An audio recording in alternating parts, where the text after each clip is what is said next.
વૈદિક નદી સરસ્વતી તટે શ્રી હરિઓમ ગૌશાળા ગો હોસ્પિટલ અને વડા બનવા જઈ રહી છે.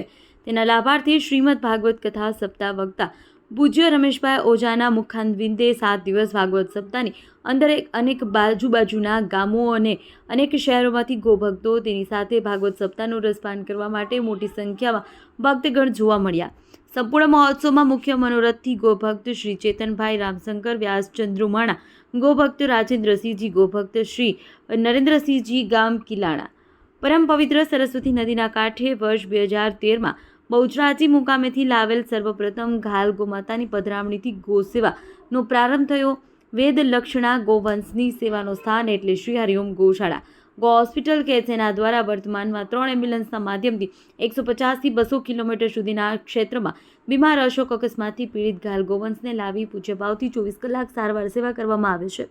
સંપૂર્ણ ઉત્તર ગુજરાતમાં સનાતનોના હૃદયમાં વેદ લક્ષણા ગોવંશ પ્રત્યે પૂજ્ય પ્રગટ થાય, ધર્મ જાગરણના કાર્યોને વિશેષ ગતિ પ્રાપ્ત થાય, સામાજિક સમરસતા સ્થાપિત થાય એવા સત સંકલ્પથી અલૌકિક આદિત્ય શ્રી અણહિલવાડ ગૌભક્તિ મહોત્સવનું આયોજન ભગવત પ્રેરણા અને ગો માતાના મંગલ આશીષથી કરવામાં આવ્યું છે. મહોત્સવ અંતર્ગત પ્રાપ્તકાઠથી મધ્ય સુધી મહાયજ્ઞ, વૈદિક ગો પૂજન, શ્રી દ્વારકાધીશ પ્રભુના મનોરથ, પિતૃઓના મોક્ષાર્થે વૈદિક પદ્ધતિ 108 શ્રીમદ ભાગવત મહાપુરાણ પારાયણ, વિશ્વવિખ્યાત વિદ્વાન કથા વ્યાસ પૂજ્ય રમેશભાઈ ઓઝાના મુખારવિંદે શ્રીમદ ભાગવત કથા, શ્રી કુંવરભાઈનું મામેરું તથા ડાયરા સહિત સાંસ્કૃતિક કાર્યક્રમો તેમજ મધ્યાહન કાળે બપોરે 11 થી 2 ગોવર્તી ભોજન પ્રસાદનું દિવ્ય આયોજન કરવામાં આવ્યું.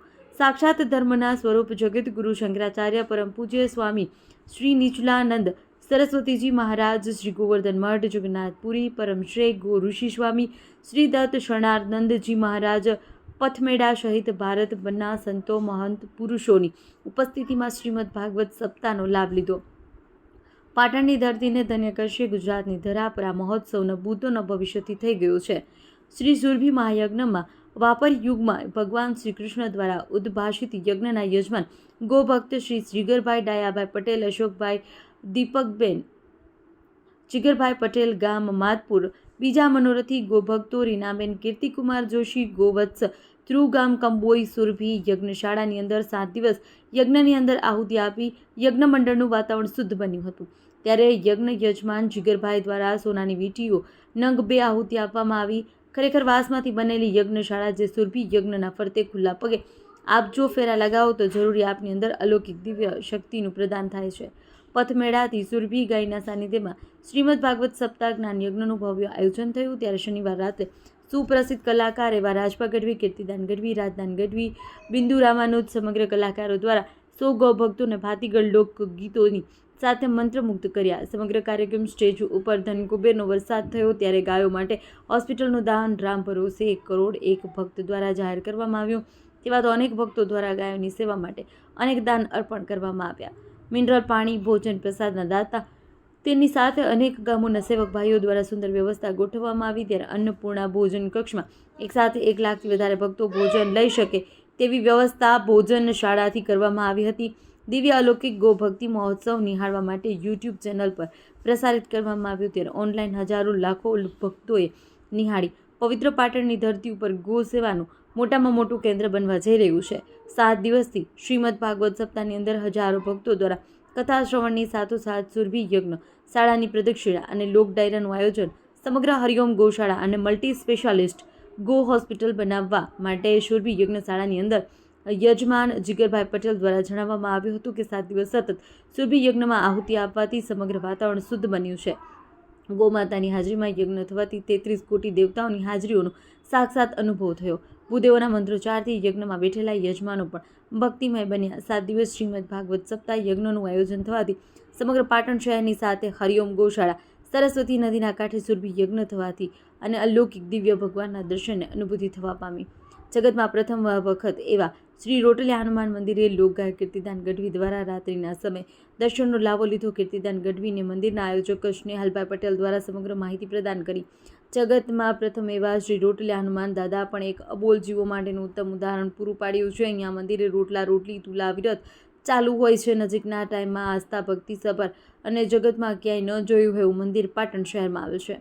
શ્રી અણહિલવાડ ગોભક્તિ મહોત્સવ શ્રી હરિઓમ ગો હોસ્પિટલ પાટણના આયોજક દિનેશભાઈ જોશી દ્વારા જણાવવામાં આવ્યું કે આજે આ પવિત્ર નદી કાંઠે ગાયોના લાભાર્થે જે કંઈ પુણ્યદાન અર્પણ કરવામાં આવ્યું છે તેનું ફળ તો 7 પેઢીએ પણ લાભ થાય છે. એટલે જ આવા ભગીરથ કાર્યો કરતા રહો અને આપને આપેલું દાન અબોલ જીવોના લાભાર્થે જશે તો જરૂરથી સુખ શાંતિ અને સમૃદ્ધિ પ્રાપ્ત થશે. જય ગોમાતા, જય ગોપાલ, જય દ્વારકાધીશ, જય શ્રી રોટલિયા હનુમાનજી દાદા. Reporter news of Patan Rajubhai D Patel, Mahendrabhai D Patel. પાટણની ધર્મપ્રેમી જે ધરતી છે એની અંદર જે યજ્ઞ યોજાણો છે એમાં આપ શું કહેવા માગો છો? આપનું નામ શું છે? યજ્ઞમાં આપ બેઠા છો યજ્ઞ યજમાન તરીકે, તો આપને કેવી અનુભૂતિ થઈ છે? સર્વપ્રથમ તો સુરભી ગૌ માતા કી જય હો. અહીંયા યજ્ઞમાં બેઠા પછી અમને એટલી સાત્વિકતા પ્રદાન થઈ છે કે જે ખરેખર આવો આનંદ અમને આજ સુધી ક્યારેય મળ્યો નથી. અને આજે અહીંયાથી જાણે સર્વ 33 કોટી દેવી દેવતાઓ અત્યારે હાલ પુષ્પની વૃષ્ટિ કરી રહ્યા હોય એવી આનંદની અનુભૂતિ થઈ રહી છે અમને.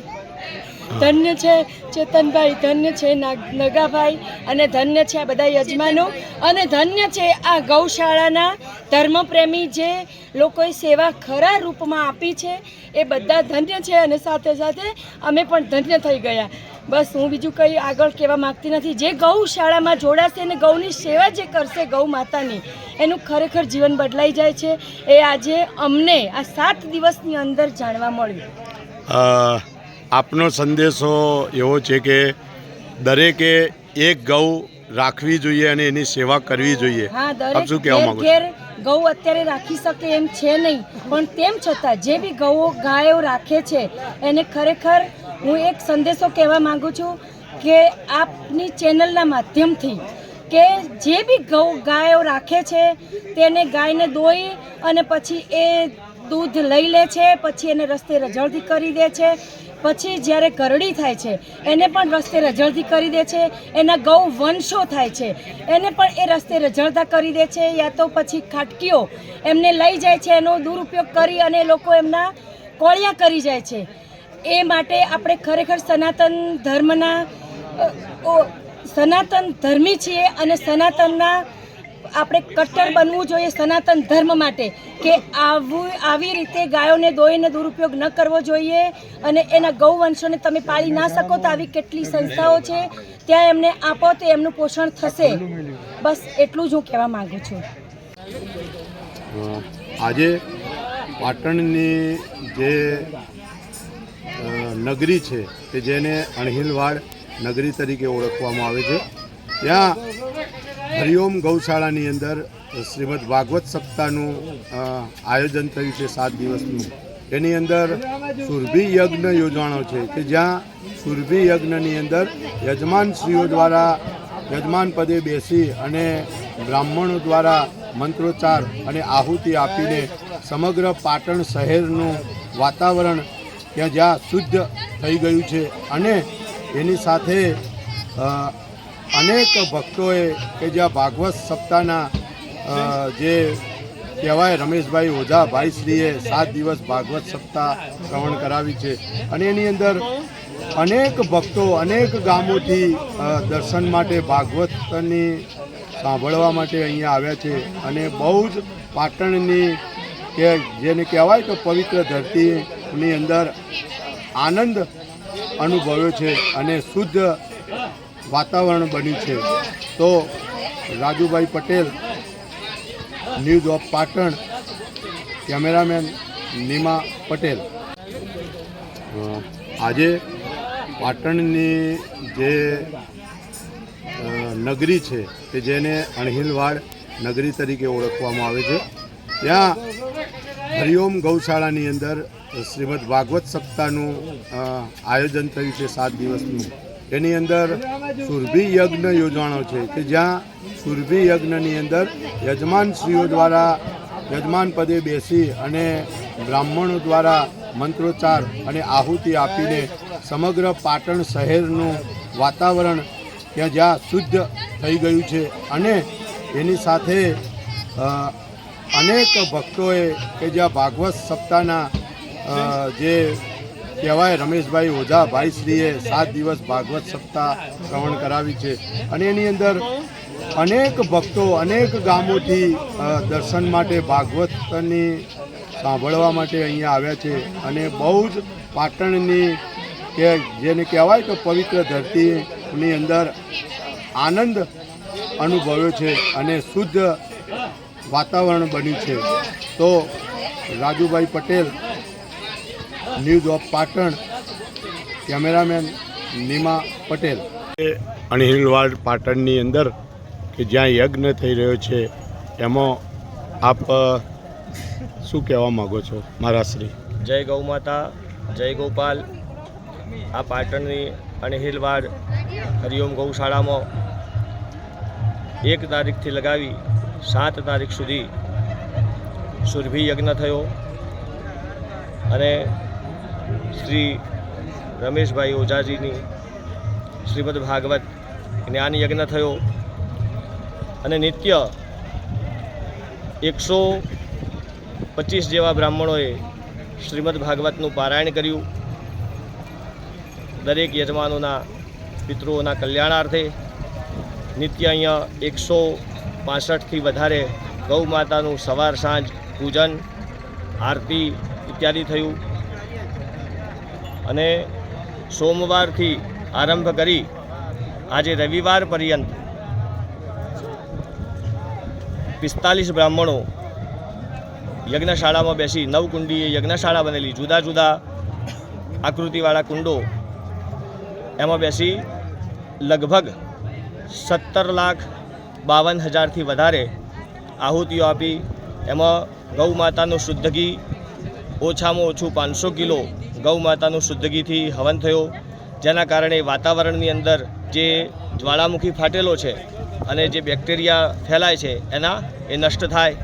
એના માટે જુદા જુદા સમિધાઓ, પછી પાયસ, તલ ઇત્યાદિથી આહુતિઓ આપી વાતાવરણને અને આજુબાજુ રહેતા દિવ્ય આત્માઓને તૃપ્ત કર્યા છે અને નેગેટિવ ઉર્જાને દૂર કરી છે અને પોઝિટિવ ઉર્જા ખૂબ ઉત્પન્ન થઈ અને વિશ્વના કલ્યાણાર્થે આ યજ્ઞ કરવામાં આવેલો છે. અને આ યજ્ઞ સૌથી પહેલાં ઇન્દ્ર આદિ દેવતાઓ, ઋષિમુનિઓ, પછી ભારતમાં ઘણા બધા યજ્ઞ થયા, પણ આ એક યજ્ઞ સુરભી યજ્ઞ અદ્વિતીય પ્રમાણે થયો અને અહીંયાના સ્વયંસેવકો અને કોઈ જ વસ્તુની બાકી રાખી નથી. અમે કીધું હોય કે ભાઈ અમને આટલી જરૂર છે, એના કરતાં 4 ગણું લાવી અને કોઈ વસ્તુની કચાશ રાખ્યા વગર ખૂબ જ આનંદપૂર્વક દરેક યજમાનોએ, ભક્તોએ, લગભગ લાખોની સંખ્યામાં ભક્તોએ આ યજ્ઞનો લાભ લીધેલો છે અને સ્વયંસેવકોએ ખૂબ સેવા કરી છે. દિનેશભાઈ જોશીના સાનિધ્યમાં એમના નેતૃત્વ હેઠળ આ કર્મ આખું સંપન્ન થયું છે. શું આપનું નામ શું બાપ? મારું નામ હેમંત જોશી છે અને શ્રી મુકુંદજી મહારાજે અને ગૌ માતાએ મારા ઉપર કૃપા કરી આ સુરભી યાગનો આચાર્ય મને નિમણૂક કર્યો, એનો મને ખૂબ ખૂબ આનંદ છે અને દરેક ભક્તોનું અને સ્વયંસેવકોનું દિલથી ખૂબ ખૂબ આભાર અને અભિનંદન અને બધા જ ખૂબ પ્રસન્ન રહે એવા આશીર્વાદ. સર્વે ત્રઃસુખિનઃ સંતુ, સર્વે સંતુ નિરામયાઃ, સર્વે ભદ્રાણિ પશ્યન્તુ, મા કશ્ચિત દુઃખમાં ભવેત. મા ગૌ માતા આવી જ રીતે આમાં સર્વ ભક્તો ઉપર કૃપા કરતી રહે એવી જ મા ગૌ માતાના ચરણોમાં પ્રાર્થના છે. યજ્ઞેશ્વરી ગૌ માતા કી જય. પાટણની પવિત્ર ધરતીમાં જ્યાં યજ્ઞ યોજાણો છે એમાં આપ યજ્ઞના યજમાન તરીકે બેઠા છો, તો આપને કેવો અનુભવ છે? આજે આ મહાસુરભી યજ્ઞની આજે પૂર્ણાહુતિ હતી. 7 દિવસ જે અમે અહીંયા આનંદ લીધો એ અદ્ભુત અદ્ભુત આનંદ હતો જે શબ્દોમાં વર્ણી ના શકાય. પણ સરસ્વતી માતાના અહીંયા કાંઠે અને આ હરિઓમ ગૌશાળાની અંદર જે આ પવિત્રતાનો અનુભવ થયો છે એ અનેક ગણો છે. અને આનું ફળ, યજ્ઞનું ફળ એ સર્વ ગૌ માતા અને સર્વ હિન્દુ સમાજને મળે એવી ગૌ માતાને અને પ્રભુ શિવને આપણે પ્રાર્થના કરીએ. આપનું નામ? જીગરભાઈ પટેલ, ગામ માતપુર.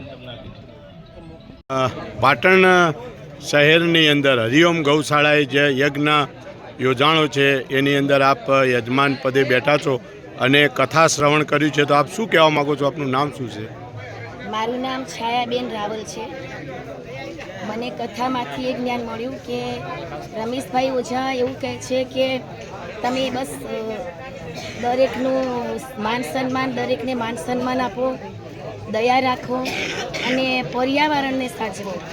તમે જે પર્યાવરણ છે એને સાચવો, ગાયોની સેવા કરો, પશુ પક્ષીઓની સેવા કરો, બસ દયા રાખશો ને તો એ ભક્તિ છે. તમે પહેલાં તન મન ધન પવિત્ર કરો, તમારું હૃદય પવિત્ર કરો અને તમે પહેલાં દયા રાખો. દયા હશે તો જ તમે ભક્તિ તમારી ગણાશે, નહીં તો ભગવાન તમારી ભક્તિ સ્વીકારશે નહીં. એવું કથામાંથી મને જ્ઞાન મળ્યું.